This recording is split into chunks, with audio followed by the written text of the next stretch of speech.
Hürmetli vatandaş, bugünkü leksiyalarımıza başlayımız. Leksiya arasında gajırız. Washington'da sözdeyimiz. Bugünkü islağı 2023 yıl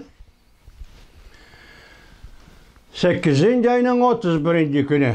Yani ötken yıl 2022 yılı 8. ayının 31. günü Amerika vakti saat 5'te Birleşken Devletler Teşkilatı Kişilik Hukuk Komitesi'nin valisi Barçilat Hanım Uygurlar doğrusu tayyorlagan, Ürümchiga berip tayyorlab kelgan material ve dokladını e'lon qilgan kunda vatandaş.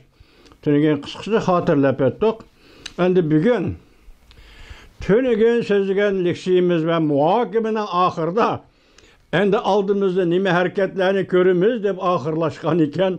Bu qiziq bir ish. Bugun endi shuni sizlarga so'zlaymiz şu hareketlerini. So'zlashda avval tuninki leksiya deyasizlar, muhokama leksiya demem 1945 yıl 4. ayının 25. günü Amerika Qo'shma Shtatlar armiyasi bilan Rossiya armiyasi Balba daryosi bo'yida uchrashdi. Yevropada faşizm mag'lub bo'lganligidan signal ve simvollik belge berdi degan edi. Anda şunun keyindiler, şundan başlap Amerika Rossiya münasebeti değişim kerak edi. Amerika Cumhur münasebeti de ağzından çıktı. Bunu tüzütüp okuyanlar vatandaşlar anlayanlar hem.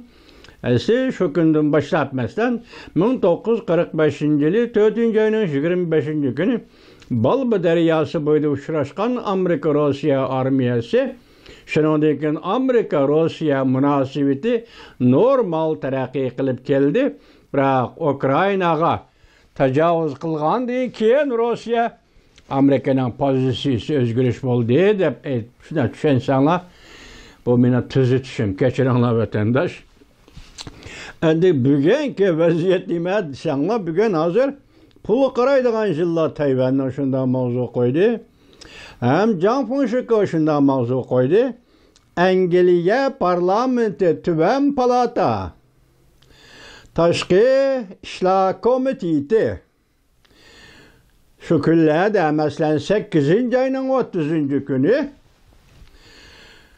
şundaq dedi. Tayvan müstakil devlet. İgilik hukukluk müstakil devlet. Endi bunu biz iki vakit noktası birleştirip qaraylı. Yani şu günü 8. ayının 30. günü Prezident Joe Biden Aksaray'da yani bir xil Tayvan'a yardım beriş, yasa harbiy ishlar bo'yicha yardım beriş uqtirishga imzo qo'ydi. Hem bunu Devlet Meclisi'ne uqtirdi. Endi bu yardım beriş bo'yicha imzo qo'yishning ma'nosi nima ekan desangiz, bu faqat haqsiz yardım. Haqsiz yardım şekliga ega bo'lgan bu yordamning miqdori, pul miqdori hozir 80 milyon dollar atrofida cheklangan bo'lsa-mu, biroq buning qimmati, ochiq aytganda siyosiy jihatga qimmati boshqa gap ekan vatandoshim. Qanday gap ekan desangiz, bu egilik huquqliq mustaqil davlatlarga beradigan yordam ekan bu. Tüven o leksiyalarni ko'ramiz. Şunu vaziyet deganda hozir siz 3 vaqt noktasini birleştiring. Biri, Angliya Tashqi ishlar ministri James Cleaver Beijing'da ziyoratda. Beijing'ni ziyorat qilayotganda Angliya parlamenti tüven palatasining yuqorida qaror chiqarishi qaltis gap vatandoshim. Cho'chakning ichidan cho'chak, hikoyaning ichidan hikoya chiqdi dedik. Tunigan mana bu hikoyaning yana birisi Britaniya, London, Angliya parlament tüven palatasi o'tirib chiqdi vatandosh. Yaman eg'ir cho'chaklar bu. Bunu anglagan Jonanhay uxlayalamdi, uxlayolmadi, uni o'zi bir gap. Qo'yib turayli, vaziyat mana shu yerda. Endi sizlarga azan Ukraina bir xabar keldi.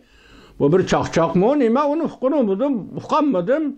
Hozir saqlabma aldım, lekin adresini aytolmayman. Xabarning mazmuni Ukraina g'alaba qilishga 15 kilometrli masofa qoldi debdi vatandosh.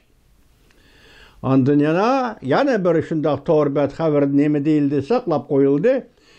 Buni nima debdi desiniz, hozir Ukrainaning janubiy sepga Rossiya tajovuz qilib kirgan janubiy sepda kontrolli Ukrayn armiyasining qo'liga o'tdi. Tashabbuskorlik Ukrayn armiyasining qo'liga o'tdi debdi vatandosh. Bugun endi rasmiy xabarimizni boshlaymiz. Andan oxirida, ya'ni ko'ramiz vatandoshlar. Mana anlanga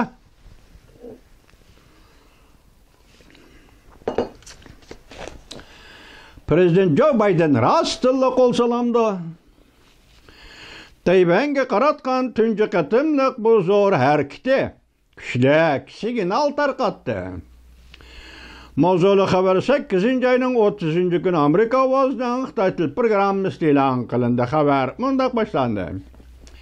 Asli mavzu Amerika Qo'shma Shtatlari prezidenti Joe Biden harbiy ishlar bo'yicha Tayvanga mablag' solishni tunji qatam tasdiqladi. Bu haqsiz yordam xillari doim degudek egilik huquqliq mustaqil davlatlarga ishlatiladi. Bu qanday gap vatandosh deb savol qo'ying. Qanday gap bu endi prezident imzo qo'ydi. Harbiy ishlar bo'yicha Tayvanga mablag' solish qaroriga prezident Joe Biden qo'l qo'ydi. Bu qarorning mazmunida qaraganda bu yordam egilik huquqliq mustaqil davlatlarga beriladigan yordam. Washington, Amerika Qo'shma Shtatlari prezidenti Joe Biden doirlar haftaning 3-kuni chorshanba 8-oyning 30-kuni muvaqqatga qarang.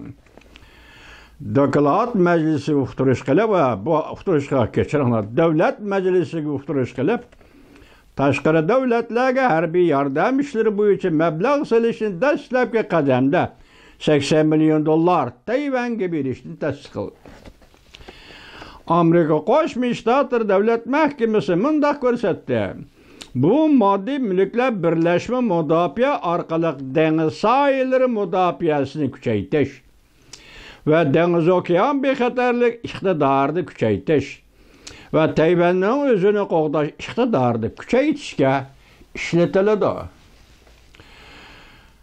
Bu xabarni Amerika Birlashma agentligi birinchi bo'lib xabar qildi.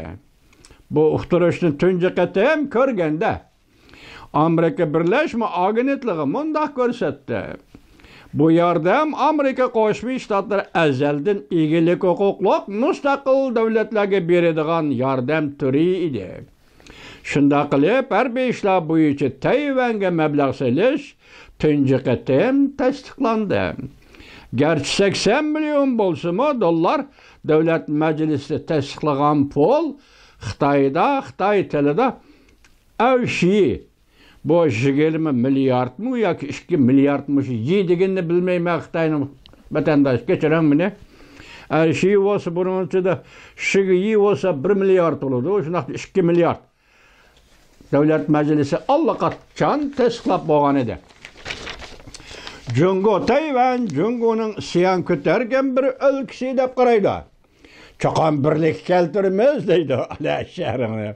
Zarur bo'lsa qurol kuchi ishlatamiz deydi. Amerika yana birdan-bir harbiy ishlar bo'yicha mablag' solgan davlat misolida Afrika ittifoqi bor. Afrika ittifoqi mustaqil egilik huquqliq davlatlardan tarkib topgan bosh shtabi Epoopiyada ta'sis qilingan ko'p davlatlar guruhidir.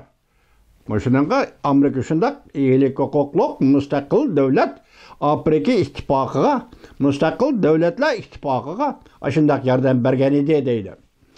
Uqtirishda mundaq ko'rsatildi. Harbiy yordam, davlat mudofaasi qo'g'dinish aslahalari, kichik tiplik, o'rta tiplik, og'ir tiplik harbiy qurol-yarog'lar sistemasini o'q dura, bronbek mashinalar va piyoda askarlar mashinasi qatorliq harbiy qurollarni o'z ichiga oladi.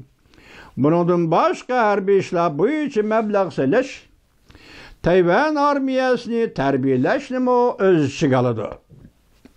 Ammo Amerika Qo'shma Shtatlari kechiringlar, Davlat Majlisi Avom palata Tashqi munosabatlar komitetining raisi Jumhuriyatchilar partiyasi mensubu Michael McConnell, Prezident Joe Biden hökümetinin Tayvanga harbiy ishlar bo'yicha mablag' selishni e'lon qilganligi to'g'risida bayonot e'lon qilib, bunda ko'rsatdi.